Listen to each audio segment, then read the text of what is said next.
Bilger's Bay, Bimming Merry Magna, Binster, Binge, Great Binge and Lesser Binge. Amazing.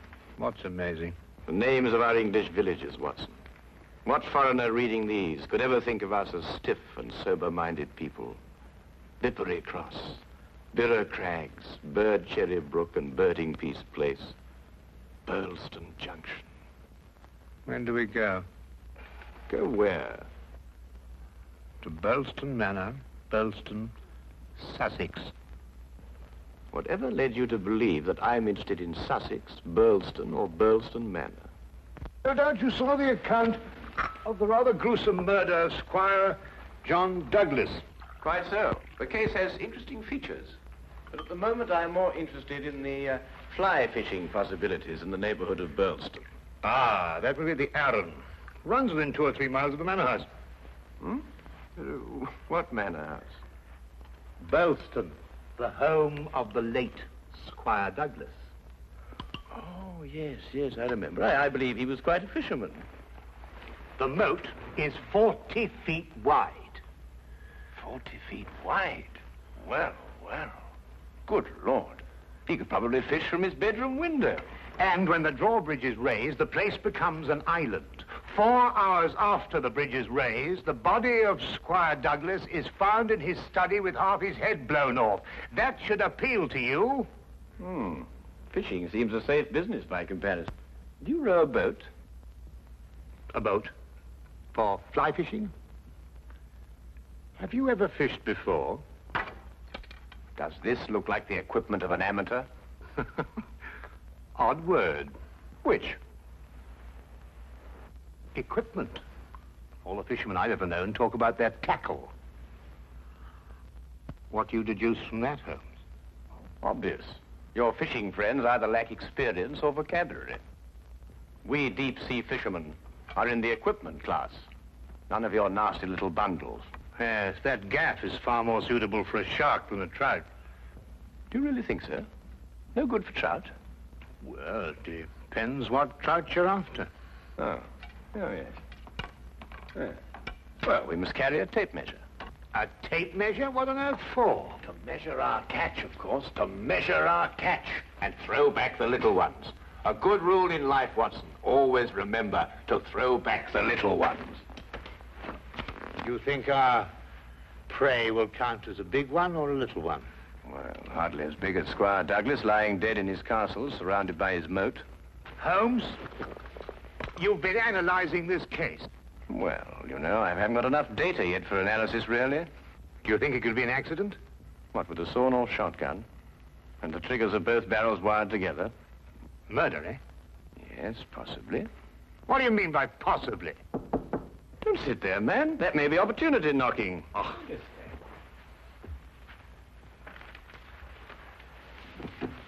Come in.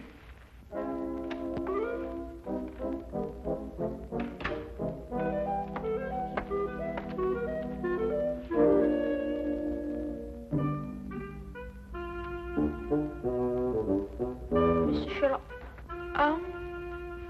The fisherman. Hold on! Oh, come on! Blowing me! No, In there, boy. It's only a little one. Would you like it, Watson?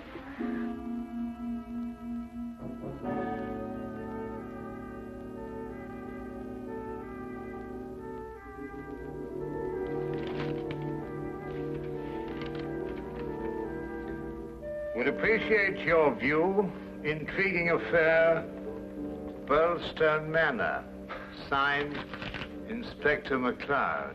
Ha! Please, English, for I'm utterly baffled. Oh. Yeah, where is it? Where's what? Well, the tape measure, of course.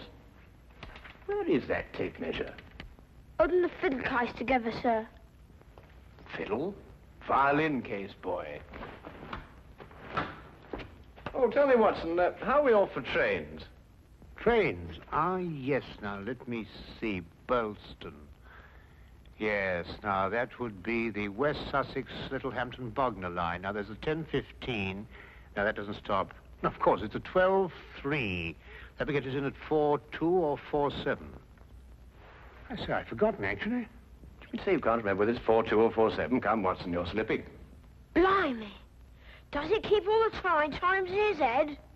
Where else, of course? We are a nation of railway pioneers, my boy. Like a great many Englishmen before him, Dr. Watson restricts his reading to the Bible, the Times, and Bradshaw's Railway Guide to the British Isles. Here, boy. Man of the March Hares, that's what you two are.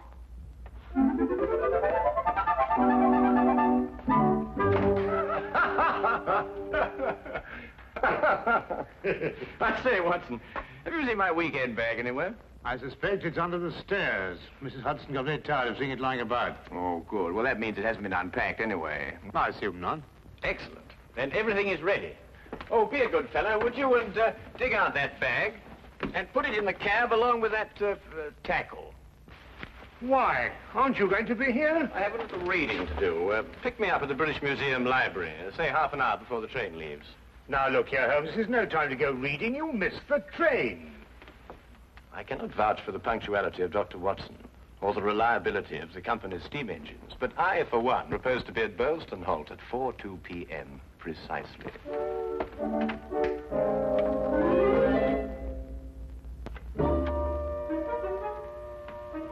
Or is it 4:07?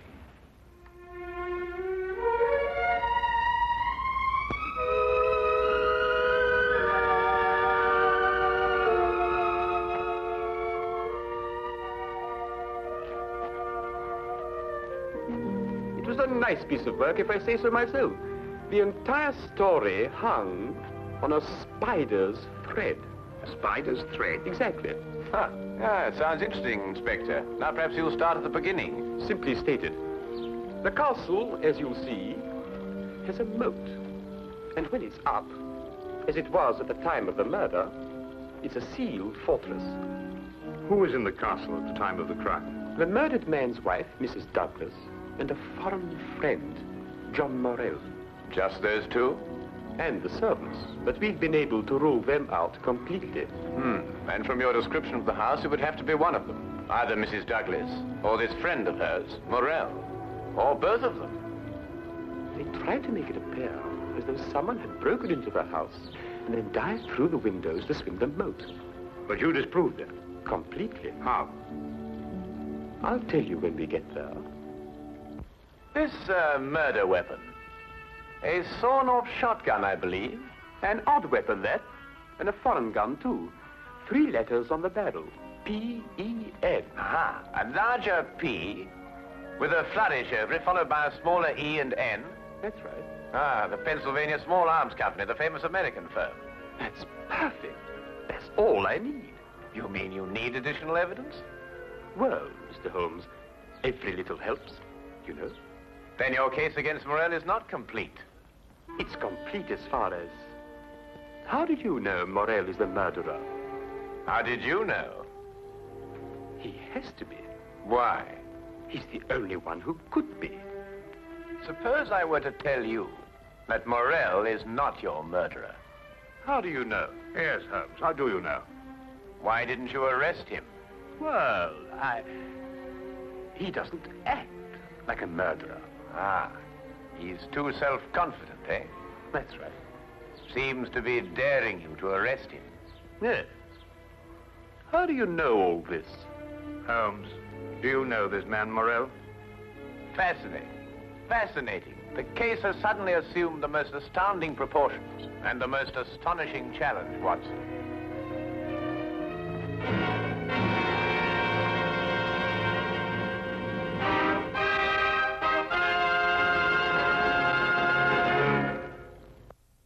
Specimen of the period. Yes, it is lovely, isn't it? What did you mean, Mr. Holmes? Nothing. I just think it's a lovely building. No, I mean when you said that Morell didn't murder Mr. Douglas. Oh, that. Yes, what did you mean? How do you know he didn't do it? Well, if he didn't do it, she did. You're jumping again, McCloud. You're jumping. But it has to be one or the other. Does it really? What's he talking about? Well, don't you know? No, I don't know. If 2 people are in a sealed house with a murdered man, one of them has to be a murderer. That's common sense. Ah, but is it logical? What do you mean? Is it logical? I don't know, but Holmes says that all the time. I was hoping you might be able to tell me.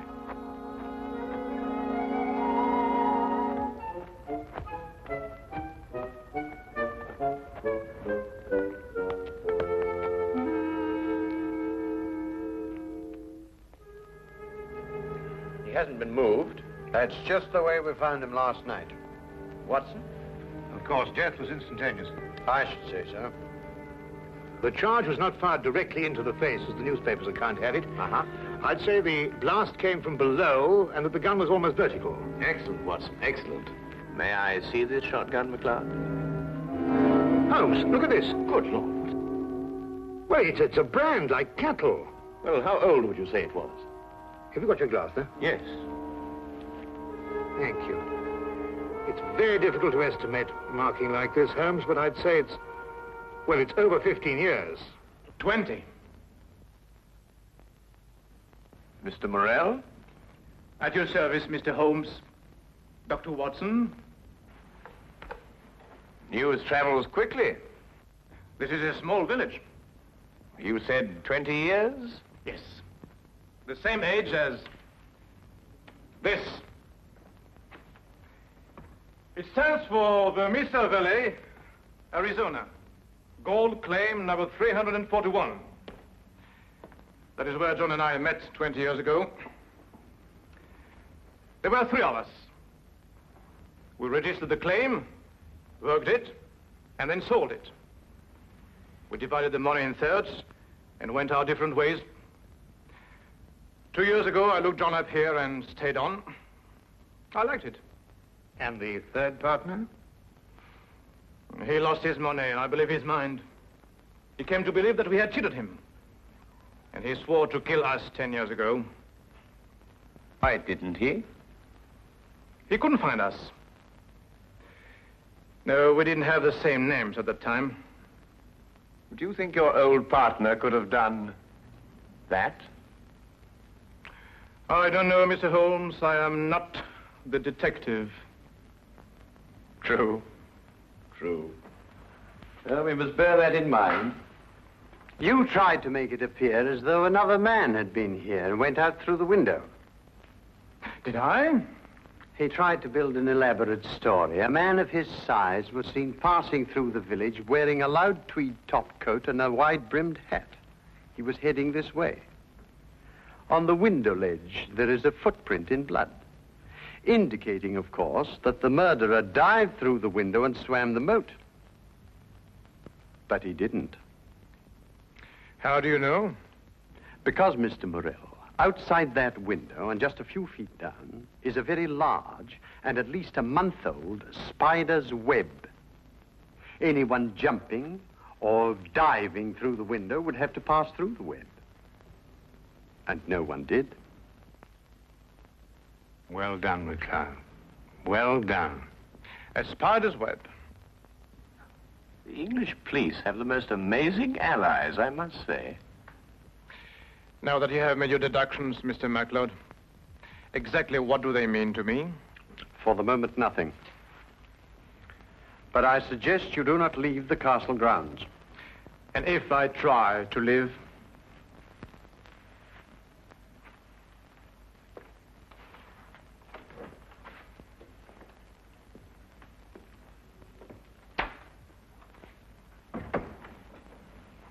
Well done, McLeod. You've certainly got your man. But I'm not rushing in to make any arrest. I'm going to make sure the case is iron cast. Oh, very wise. And what's the motive? Revenge for the Vermis Valley affair? I've got to go a bit careful there, Doctor. If you ask me, it's a case of, cherchez la woman. Oh, what's he? Oh, Mrs. Douglas? Well, you know how these things are, Doctor, between us, men of the world. We know how a situation like this can... Oh, of course. Of course. Of course. Of course. Delicate situation, then. Delicate. Yes, delicate. Might almost be called the case of the other man.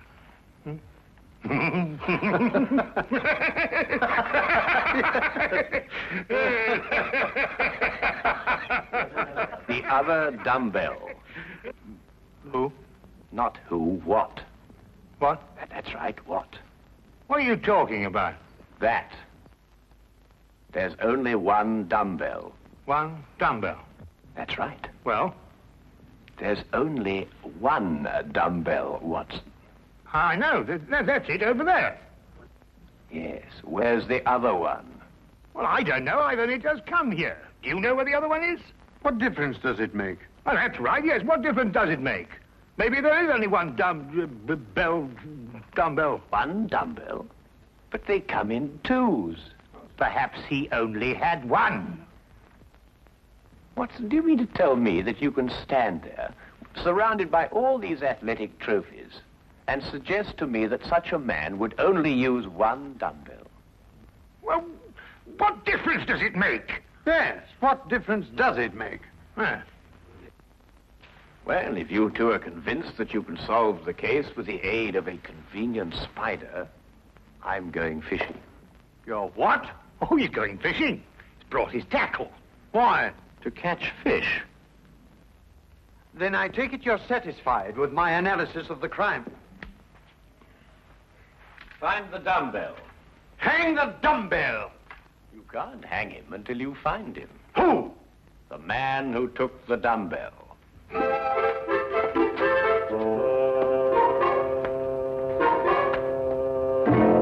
Gone too far now, Holmes.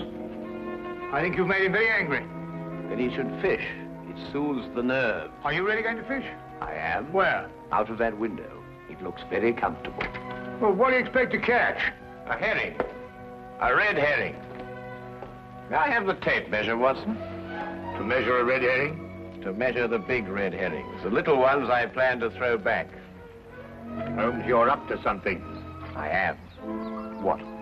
Would you like to help? Of course. Well, look. Take the good inspector down to the local pub and keep him there for at least an hour.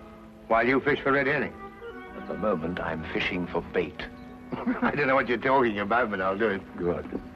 Remember, 1 hour. I may enjoy myself in the local and stay too.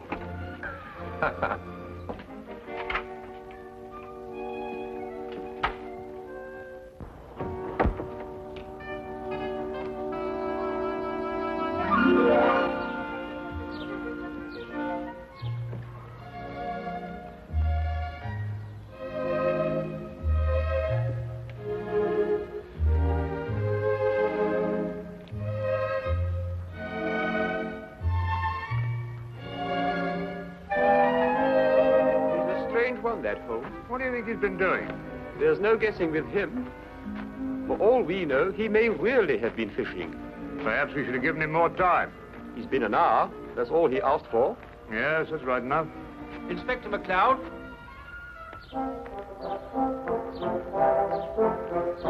Hello, Sergeant. Have you seen Mr. Holmes? I certainly have, sir.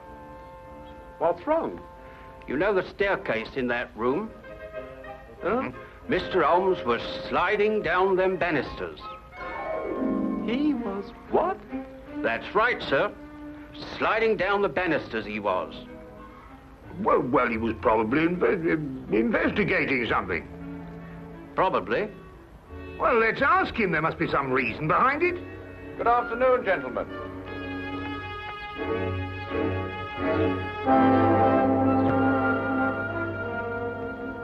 Go on. Ask him. Ask me what? Well? What have you been doing while we were away? Well, first I fished. No?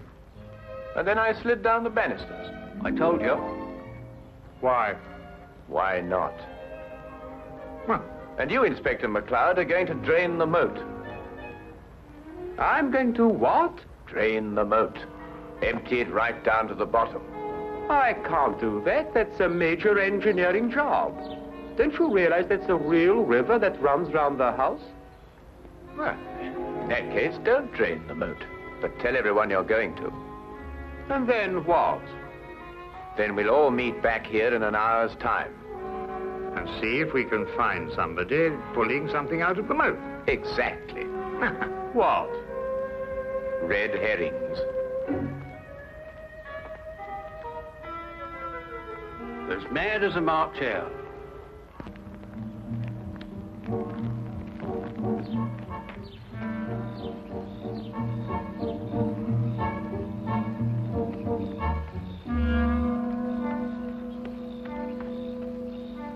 much longer? Not much. You're certain everyone believes they're going to drain the moat? I don't know who believes it, but everyone knows I said it. Do you think someone will come to the murder room? Someone has been in it for some time. How do you know? The lights are out. Because I left them on. Look, what? That's it, let's go.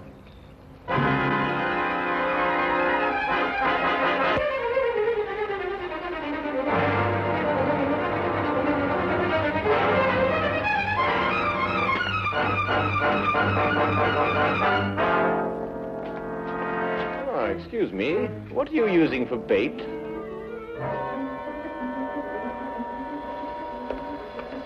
Oh, would you mind holding this? Thank you. What clothes did you say the stranger was wearing, McLeod? A loud tweed topcoat and a wide-brimmed hat. Like these?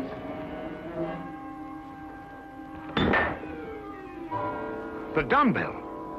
Holmes, how did you know? When you're working near water, Watson, and a heavy object has disappeared, you may conclude, until you can prove otherwise, that it has been used to prevent some object from rising to the surface. All right, Morell. You're under arrest for the murder of John Douglas. It is my duty to warn you that anything you say may be taken down and used in evidence... No, McLeod. You haven't got it at all. What? This gentleman didn't kill John Douglas because John Douglas isn't dead. He isn't what? Dead. The man whose body you discovered in here is the very man who came back to... No, you're not with me, are you, McLeod? Would you tell him, please?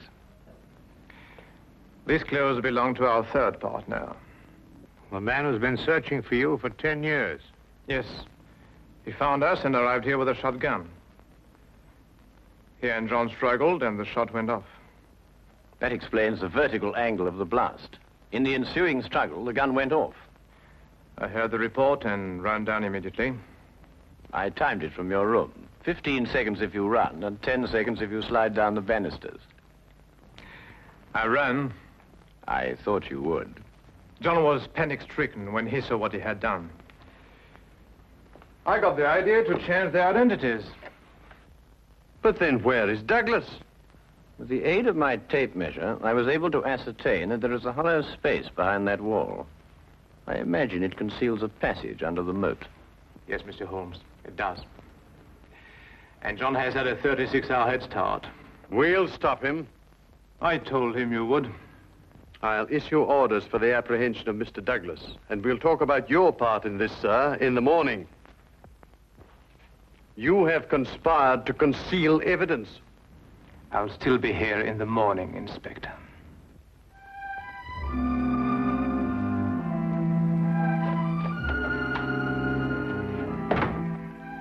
A very brilliant piece of deductions, Mr. Holmes. An excellent application of applied psychology. I haven't been tricked many times in my life. You must remember that the next time you become involved with murder. And you can now continue your fishing in a more normal manner. Fishing? No, I don't care for it, really. Unless it's deep sea, of course. Yes. But in the absence of an ocean in the immediate vicinity, I think we'd better start back to Baker Street immediately. Well, now, there's a 9:13 or a 10:23. The 10:23 will hold us up at Tunbridge quite a while, but it waits to connect. Thank you, Mr. Holmes. Not at all.